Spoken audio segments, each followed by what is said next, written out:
ये नरेंद्र मोदी की खासियत है, ये चीज तुम उनसे सीख सकते हो। नहीं तो राहुल गांधी प्रधानमंत्री होते।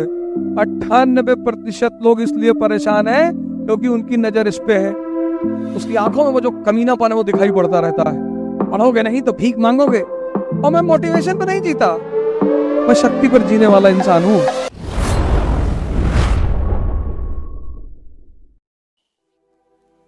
ये चीज भगवान ने अपने हाथ में रखी है। नहीं तो राहुल गांधी प्रधानमंत्री होते। नहीं होते, जिनका पूरा खानदान प्रधानमंत्री है था। ये चीज भगवान ने अपने हाथ में रखी है। तो जितने भी नासमझ लोग हैं उनका दिमाग इसी पे लगा रहता और उनके हाथ में है ही नहीं, इसीलिए तो परेशान है। 98% लोग इसलिए परेशान हैं क्योंकि उनकी नजर इस पे है। अब बिना फल की चिंता किए काम करना महानता का लक्षण है। बहुत कम 2%, नरेंद्र मोदी 2%। यह आदमी काम करता रहा। उम्र के अंतिम पड़ाव पर प्रधानमंत्री। 10 साल पूरा हो रहा जाना है, 24 हार भी जाए तो कोई फर्क नहीं पड़ेगा। वो बोले हैं कि 15 अगस्त को सब लोग मिट्टी उठा के सेल्फी लेकर अपलोड करो। प्रधानमंत्री हैं, करना तो पड़ेगा ही, राजा का आदेश है। वो सब अलग बातें हैं। लेकिन इस आदमी ने अगर इसकी चिंता की होती, इसके सारे दोस्त इसकी चिंता कर रहे थे। काम करना है। इस आदमी ने काम नहीं छोड़ा, काम करता रहा। भगवान को मजा आ गया कि यार गजब आदमी हो यार। ये नरेंद्र मोदी की खासियत है, ये चीज तुम उनसे सीख सकते हो। इसकी जो भी चिंता करेगा वो कुछ नहीं कर पाएगा। तो चिंता किसकी करना है? कर्म की। इसकी चिंता करना है कि यार आज 8 घंटे पढ़ाई नहीं हुई, यार आज जनसत्ता पूरा नहीं हुआ। चिंता करना है, इसकी नहीं करना है।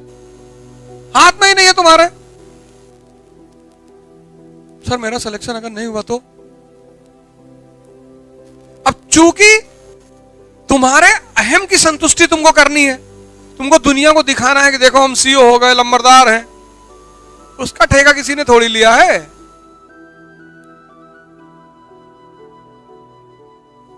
तुमको अपने अहम की संतुष्टि करना है, एसडीएम बनना है, गांव वालों को दिखाना है, पड़ोसी घर में आग लगवानी। यहां जितने लोग तैयारी कर रहे हैं 80% इसी रोग से ग्रसित हैं। हमारा रिश्ता आया था और हमारे पटीदार हैं, वो कह दिया कि लड़का थोड़ा सा गांजा पीता है। और गांव वाले इस सब चीज में बड़ा मजा लेते हैं। सभी लेते हैं, शहर वाले नहीं लेते, ये भी लेते हैं, सब लेते हैं। और जान जाते हैं कि तिलकहरू आए हैं और रास्ते के दोनों कोने मिलेंगे कि यार चौबे की यहाँ हो रहा। अच्छा वो जितेंद्र वक्त शादी आदि बढ़िया है, लड़का है। एक बार गांजा पीते पकड़ा गया रहा। लड़का ठीक है लेकिन वैसे कोई बात नहीं है। पता लगा 4 साल से तुम्हारी शादी ही नहीं हो रही, अब तुमको बदला लेना है। इसका ठेका भगवान ने थोड़ी ले रखा कि तुम्हारे बदले की भावना को पूरा करे वो।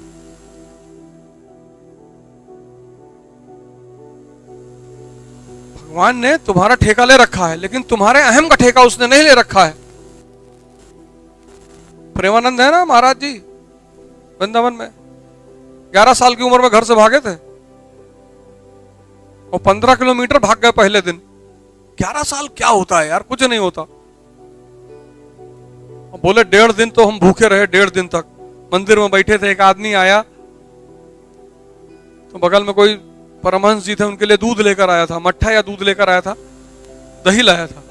अभी रिसेंटली वीडियो था उनका, तो कहा वो दही लाया था, गांव वाली लाल वाली दही, मलाई वलाई वाली।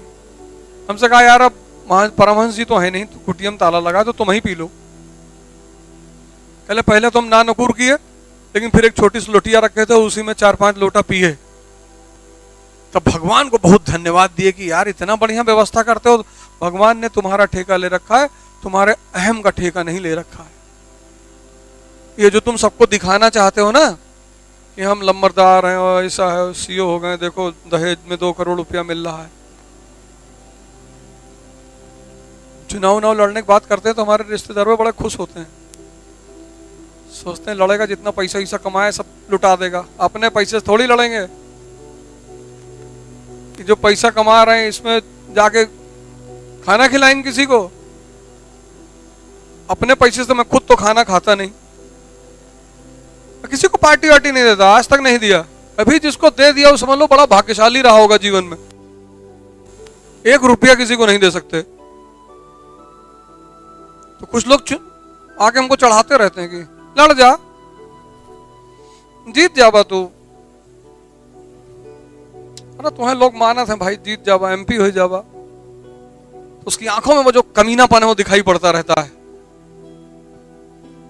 कि जो पैसा कमाए वो लुटवा देंगे। अरे तू तो ऑस्ट्रेलिया से लड़ जा तो जीत जावा। वही से मैं कहता हूं 5 लाख रुपया चंदा दे दो, मुझे जो भी सलाह देता उससे मैं पैसा मांग लेता हूं।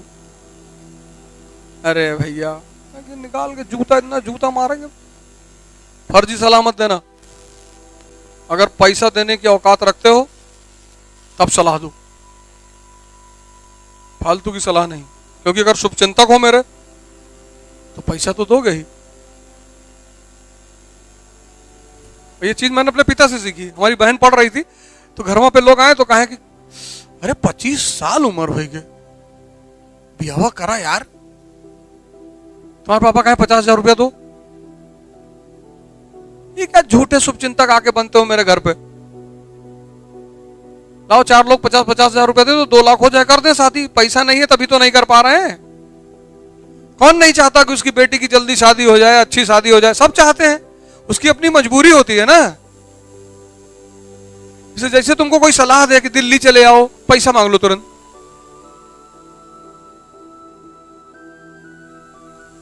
अगर बहुत सारी सलाहों को अपने जीवन में रोकना चाहते हो तो सबसे बड़ा सूत्र यही है, पैसा मांग लो। तो तुमको पढ़ाई में इंटरेस्ट अगर नहीं पैदा होगा तो तुम कभी पढ़ नहीं पाओगे, और जब पढ़ ही नहीं पाओगे तो सिलेक्शन कैसे होगा? तो सबसे पहला काम यह करना है कि पढ़ाई में रुचि पैदा करना है। अब सवाल उठा कैसे? तुम देखो जहां भी रुचि है वहां स्वतः जाने का मन करता है। बच्चों से कह दो मॉल चलना है, 2 बजे रात में उठ के तैयार हो जाते हैं, चलो। खुद ही पैंट उठा लाएंगे सब, वाटर पार्क चलना, चलो।